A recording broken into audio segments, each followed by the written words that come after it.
Hi everybody, I'm Ryan Chandler. Here's your talking points for this week. Russia's invasion of Ukraine sending shockwaves through the global markets and rising costs here at home. We'll hear from the experts in Texas oil and agriculture to learn how the war will affect us here and how long the shock may last. And oh, you thought we were through election season? Not quite yet. We still have a few more races to go. We'll take a look at the race for Lubbock ISD Board of Trustees with a candidate running for re-election. From the studios of KAMC Television in Lubbock, your local election headquarters. This is Talking Points with Bryan Mudd. Happy Sunday, everybody. Almost 3 weeks into Vladimir Putin's affront to sovereignty in Ukraine and peace in Europe. More than 2 million refugees have fled to Poland and surrounding countries. Even 6,000 miles away in Lubbock, Texas Tech students and members from around our diverse community have stood in solidarity with Ukraine through donations, demonstrations, and vigils.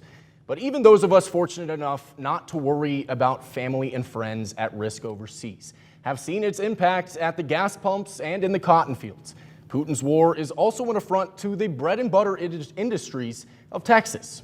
We're watching a major exporter of oil and agriculture invade another major exporter of corn, wheat, and fertilizer. So our state will inevitably feel a unique impact.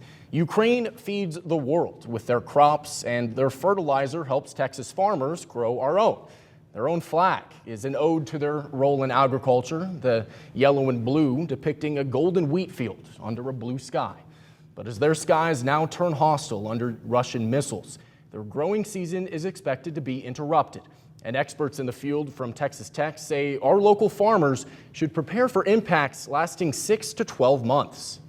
Even if this reached some sort of resolution fairly quickly, a peaceful resolution, I think what we're going to see are ripple effects for the next 6 to 12 months as markets, because remember the agricultural markets, once planting occurs and these things occur, here in the spring, those effects are going to be playing out over the next 6 months until we get to harvest. So those decisions are made. It's not like we're magically going to turn on the corn pipeline, when this ends. If it's not in the ground and planted in time, we're not going to have the crop coming out of Ukraine. And from our fields to our fuel, we've all noticed the spike at the gas stations this week as prices spiked to their highest national average ever, and the U.S. leads a bipartisan ban on Russian oil. Calls to increase our domestic production once again turn the nation's eyes towards Texas. So we sat down for 5 good minutes with a man who knows the business and Lubbock better than most. Cody Campbell wears many hats. He's the former lineman for Texas Tech, who went on to become a member of the Board of Regents and the CEO of Double Eagle Energy. He recently sold a Midland oil business for $6.4 billion, and he's still on the football field for Texas Tech as its namesake. He joined us this week with his opinion on how the price spike will influence Texas oil producers and what we should do about it. We put ourselves in this pickle because over the last several years, we've been choking off capital to the industry. The money just hasn't been flowing. It's not been as available. And so, we don't have the production now domestically that we really need.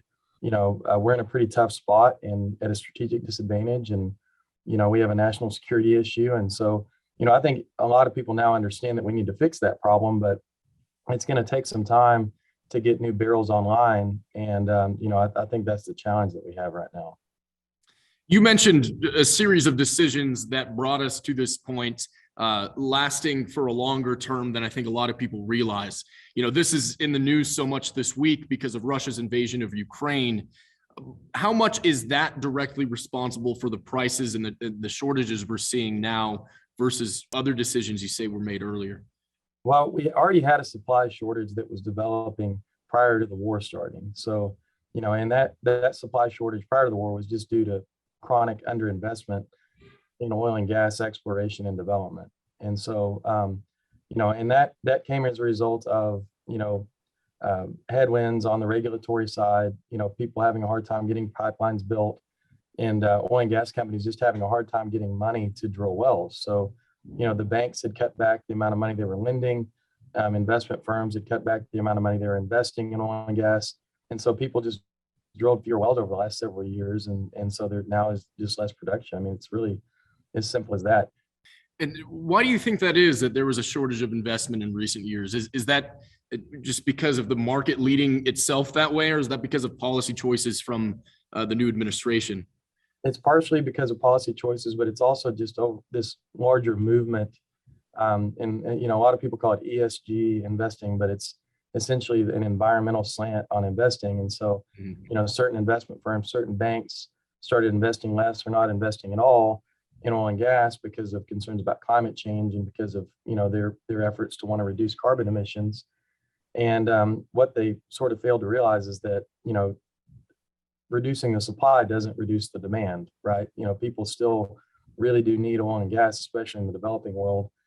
And, as we go through this energy transition, I think that everybody acknowledges that, there's some of that's going to take place, but it takes a lot of time.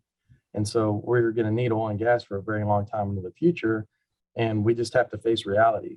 Yeah, it's been interesting to watch the shift in the national conversation in the last couple of weeks. We saw even Elon Musk, one of the biggest proponents for clean energy, saying we should ramp up oil and gas production now to offset the losses from Russia, right?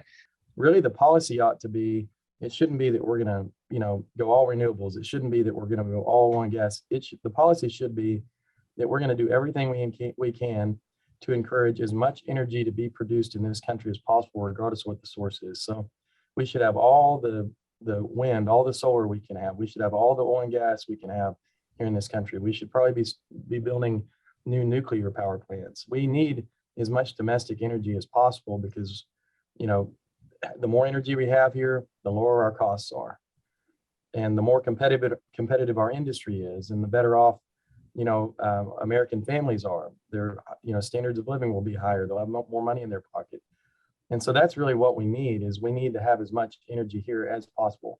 That prevents us from having to rely on Russia and Saudi Arabia and other countries that we can't necessarily trust all the time. Yeah. Do you think that this recent aggression that we've seen from Russia is going to, or at least should, spur a longer term conversation about Western independence from Russian, Saudi Arabian energy? Is that even a realistic goal that we can set for ourselves? Yeah. And I mean, honestly, I think that energy is no different than other parts of the supply chain. Through COVID, we saw that, we need to be, have more manufacturing in certain key medical items, and a lot of things that we need to be making here domestically and in North America.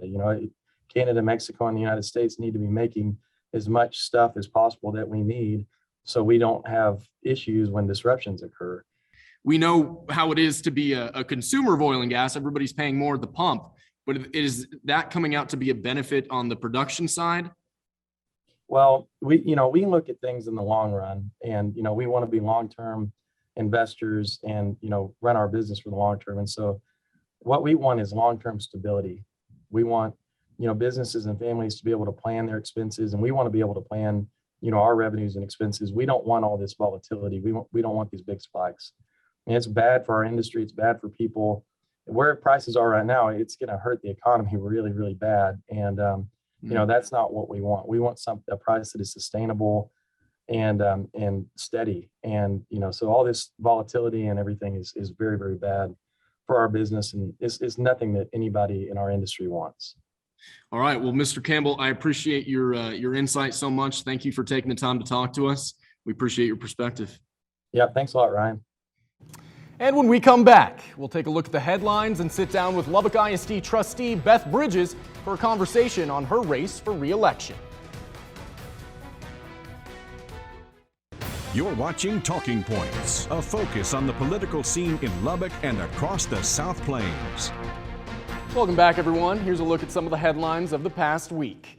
Well, the Lubbock County Elections Office warning folks about a scam circulating. They say people are getting calls from what looks like a county phone number trying to get their private financial information. But keep in mind, there are never fees associated with voting, and no county employee will ever contact you for your credit card or banking information. If you do get a call, they ask that you report it to the Lubbock County Sheriff's Office or Lubbock Police. And President Biden came to Texas this week to advocate for veterans benefits. He spoke in Fort Worth with veterans facing health issues after exposure to burn pits.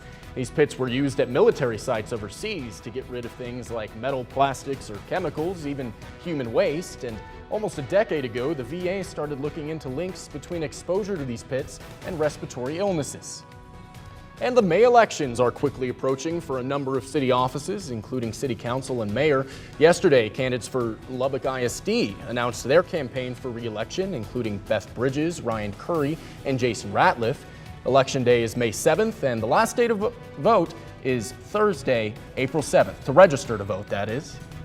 And for a look at that race and the future of Lubbock ISD, we're joined now by at-large member of the Board of Trustees, Beth Bridges. Ms. Bridges, thank you so much for sitting down with us. Thank you so much for having me. So, when we look at the things that Lubbock ISD and schools all around the country have had to weather over the last 2 years, you know, from the challenges that COVID brought, online learning, to mask mandates, school closures and openings, new requirements sent down from the state. What makes you look at all that and say, yeah, I want to do this again, I'm ready for another term? I think what makes me want to do this again is because those times were unprecedented and we learned so much going through them. And we need the experience of our board, which is stable and strong and forward-thinking, to move us beyond the obstacles and, quite frankly, the learning gaps that we experienced because of that.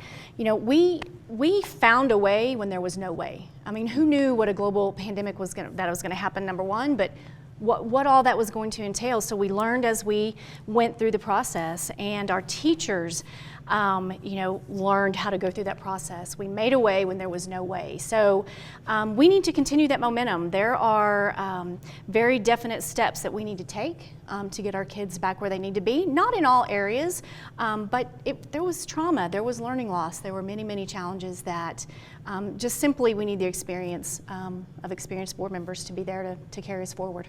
We've heard all of the concerns about what they call the COVID brain drain or the COVID slide because of, you know, when students are learning from home, working from home, they may not get the connection with their teachers and their peers that they're used to, and that causes problems that we fear may last for a while. Sure. What are the things that we need to do to correct that, to make sure that we can make up for as much lost ground as possible? Well, you know, we did stand up a virtual platform the first year of the pandemic, which was a great option for some of our families, but for some of those students who didn't come to the learning environment, didn't come to the school environment, it was very difficult. There was a lot of structure left, like you said, lost, like you said. There was, you know, virtual learning is just not the same, especially for young children. Some of our older kids probably could do it a little bit better, but for our young kids who are learning phonics and language and math skills, that's a very difficult way to learn. So what we have to do now is do interception. We have to provide tutoring, and we have those programs in place. We have additional funding, federally and statewide, to help us prop up those plans, but it takes very intentional effort from our teachers to do that. It's asking a ton of our teachers, so supporting our teachers to make sure that they are getting what they need. But also, you know, another part of the whole COVID slide or the COVID I guess what we've lost was the social emotional aspect for our kids, and the trauma they had to put up with at home, at school, health-wise, but then also losing that connection. So we have really propped up our social emotional learning programs. We have people on each campus to help our kids really fill that gap with wraparound services or resources that they may need. So it's very important to look at the whole student, not just the learning, but that whole student, that whole environment for our students. When you look back at the last 4 years, what is one thing that you would like to point out to the Lubbock ISD community and say, this is something that I accomplished, that we did right, and this is why I should continue to serve on the board? So there are so many things that we have done over the last 4 years. We started with the 2018 bond elections, so we have new facilities that have come on line. We have a beautiful new elementary school in North Lubbock. We're about to break ground in 2 weeks, actually, on an agri-STEM complex in partnership with Texas Tech University in North Lubbock as well. I think those programs are helping us really expand the breadth of offerings that we have for our students. And so I'm proud to say that we are looking at everything that we can do to touch every student, every child, every day. It may not be agriculture, it may be fine arts, it may be academic programming, it may be athletic programming. So really, it's a complex issue, it's a complex business to run, which is really what a district is, it's a business. So, starting with that bond election, getting our facilities, hardening our facilities with security and safety measures, that was the start of a great 4-year, I think, run for me. That's great.